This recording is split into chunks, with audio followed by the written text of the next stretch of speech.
And I was one of those people, Corey, that had you come through my town, I'd have been banging on the train windows and mobbing you. I mean, my girlfriends and I were just bananas. And I never really guess I stopped down at the moment at that time to wonder what it was like for you at 17. How did you live through all that? Well, actually, 17, I was just getting out of high school. I finished high school in 16, and I spent like about 3 or 4 months in Quebec, which is where I'm from.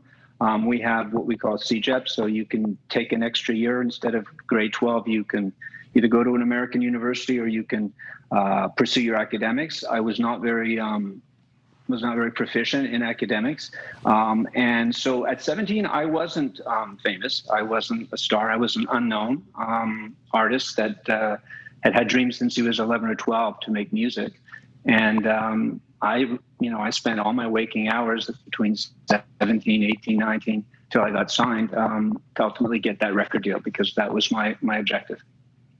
So I don't mean to correct.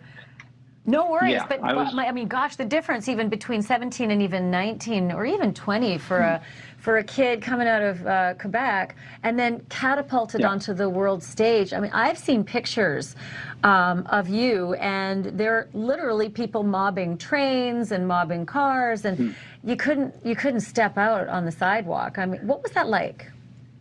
Well, actually, there's no training for success or for celebrity, and you basically learn on the job. And there was a period of time at the very, very beginning. I imagine in the first couple of years between 84 and 87, when things were surreal, completely surreal. It was an experience of having people, like you said, camp out in front of your hotel or chase you down in a restaurant and stuff. And it comes with the territory, but you need to learn the gymnastics of it all, which takes some time. And, I wasn't Nadia Comaneci where I could score a perfect 10. So what I tended to do was just, being a loner by nature, I sort of just retreated a lot and tried my best to not let that mythology of being a rock star go to my head, because that's what it is. It's just an opiate. It's not real. We're seeing pictures of you. I think these are touring pictures in probably like somewhere around 1987 in Tokyo and in Rome. And it makes me wonder that you say you're a loner, but was there anybody with you? And did you have grown-up guidance in this episode of your life where, as you said, there's no training for being a superstar?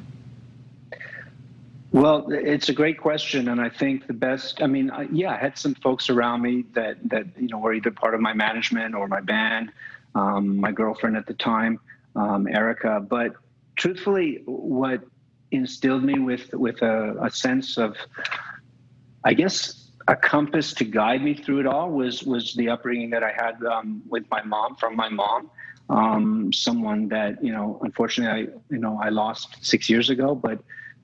My mom was my best friend. She was my confidant, and she taught me, life lessons that I carried through my career.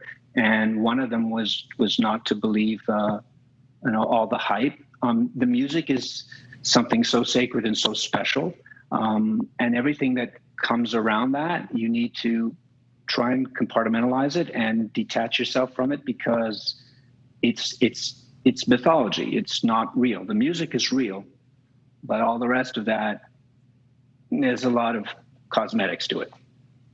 That little cute picture of you growing up with your mom, those are sweet. Yeah. I hadn't seen those before. Right. So I heard this anecdote about sunglasses at night that I truly could not believe, that when it first came out, it was not successful in Canada, where you and I are both from. And ultimately, it wasn't even supposed to be on the album. It was a last-minute ad. How did it end up exploding the way it did?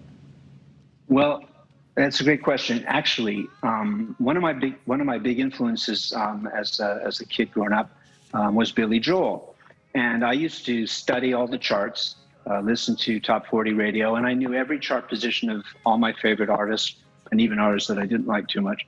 And Billy Joel's Piano Man, the chart position of that song in America, it peaked at number 24. And I remember thinking, how could such an amazing song not even be top 20 in America. And so when Sunglasses at Night came out in Canada, I distinctly remember it peaked at this exactly same number as Piano Man did. It peaked at 24. And the record company were telling me, I didn't have an American deal at the time. The record company were telling me that, that's a mid-chart, what we call a mid-chart. And it was not a bad for my, not a bad start, but that, maybe I'll have better luck on the next single. But deep down inside me, I felt that, if I could just get a shot in the United States, if I could just convince the label in America to come see me perform live, and if I could find the right team behind me, that song had a chance to do better. And lo and behold, it did. So is it true that you had, at some opportunity in a Long Island recording studio, you were able to pass probably a cassette, because that was us back then, cassette tape off to Billy Joel himself to say, hey, this is me, take a look, you need to, I'm some kid from Canada, but I'm something. I didn't pass him a cassette, but I did end up working with his band and meeting him in Long Island.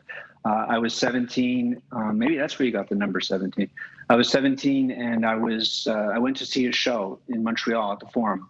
I was up in the rafters, and I watched him. And at that time, after I graduated high school, everything I tried to do was to just find a way, find an avenue, find some road that would lead me to getting a record deal, because ultimately that's what I wanted. I wanted my songs to be recorded, and I wanted to have a career as a recording artist.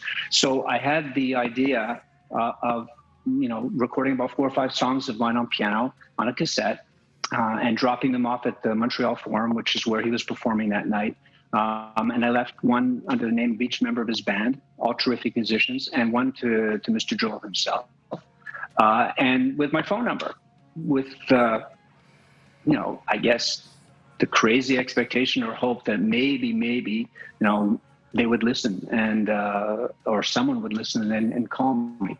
Lo and behold, like at 1 a.m, I got a call from one of the guys in the band, and he told me to come down and have a drink. I was fast asleep, and I went down there and met with him, and he invited me to come to Long Island, and I ended up meeting Billy in the studio, and it was an experience that really changed the trajectory of my career.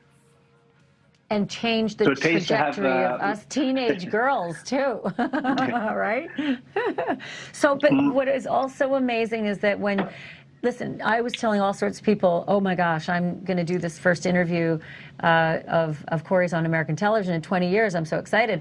And to a T, everybody would say, oh, Sunglasses at Night, Sunglasses at Night. But the truth is, that song wasn't even your biggest in America. It was Never Surrender. That was the one that really ended up catapulting you, right?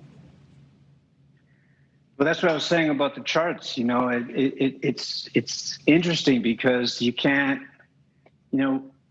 we're obsessed with numbers, whether it's ratings or chart positions or albums sold or streams now, I imagine. But you can't judge something based on that type of certification or that sort of validation. It has to be, for any musician, they would tell you it's about their body of work and their songs. Never Surrender was chart-wise, went to #1 in sales in the United States. It was #1 in Canada. It was for I don't know, 7 or 8 weeks. And so, yeah, it was a much bigger record in terms of chart. And I actually think, even though Sunglasses at Night has been fortunate enough to create a real iconic place in our lexicons after all these years, and I'm very grateful for that. I think Never Surrender is the song that resonates most with my fans, and that's something that's really important to me. Yeah, well, that's interesting. I was thinking about even Lady Gaga the other day. She put on a pair of sunglasses and made the reference, to Sunglasses at Night. And there you are. You're just in the zeitgeist no matter what era it is, with someone like Gaga putting on the glasses. Well, she's super talented. So if she's watching, Ashley, anytime, I'm ready to work with you. Well, yeah, I would want to do the same thing with her. It doesn't matter what it is. I'd want to do anything with Lady Gaga. I love her too.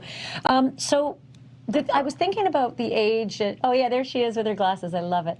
I was thinking about the age that you were when you were, breaking out as a teenager. And you have a 17-year-old boy named Rain. I've met him. He's delightful. And I wonder if you ever sort of do that math and realize, oh my Lord, this is me. Would my son ever be capable of handling the things that I was doing and the environment I was in at this, young teenage year? Well, fortunately, all four of our kids, we've got four, three girls and Rain. Our son, Rain's our youngest. He turned 17 in January. They're all really level-headed. Julie and I have tried to, parenting, as you know, with your two boys, it's not easy.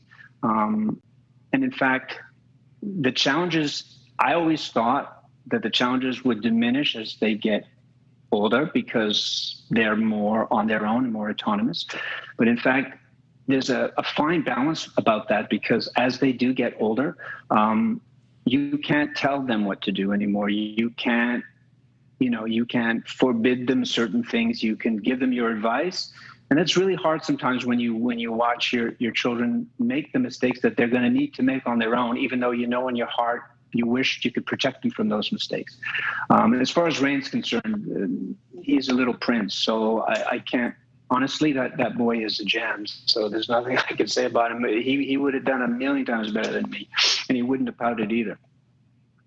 Well, he's adorable, and I saw the pictures of him that you included him in your videos, and the kids are all included in your videos. We're going to go through all of that, as well as how you met Julie, because it's a really great story, and then why you're in the Bahamas. And then there's that little story of this guy named Sting, because I know that's pretty special to you. We're going to talk about what was behind this photo of the two of you together, and your inspiration for music. That's next.